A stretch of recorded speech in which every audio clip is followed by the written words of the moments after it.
Back in 2015 in the summer, I was 20 years old, and I knew that for the past 20 years of my life, I was always different from other individuals.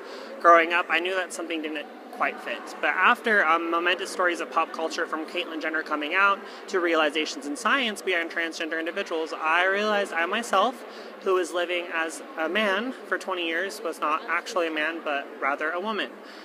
Coming to this realization, I knew that I needed to make a choice. I know that if I didn't act to do something about it, such as transition, I would eventually probably take my own life, because my mental health was deteriorating at a point where I wasn't able to handle it anymore. So I needed to transition. In October of 2015, I had to make the decision, but one of the most uncertain areas of transitioning, just as uncertain is a future with possible suicide when you don't transition, was healthcare. Healthcare, when you transition in my state of Idaho, is extremely inaccessible for trans individuals.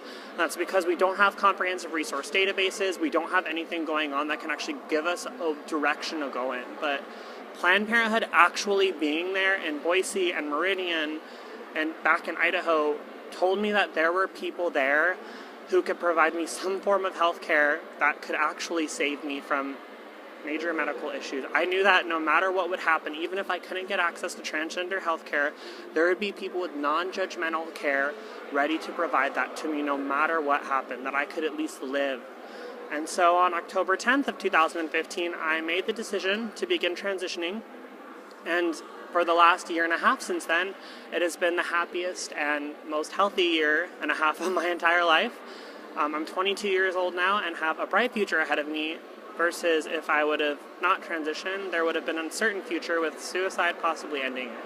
And it's because of Planned Parenthood I don't have that kind of life, but rather a life as Kat, with a future that is much more certain and will be long, healthy, and happy.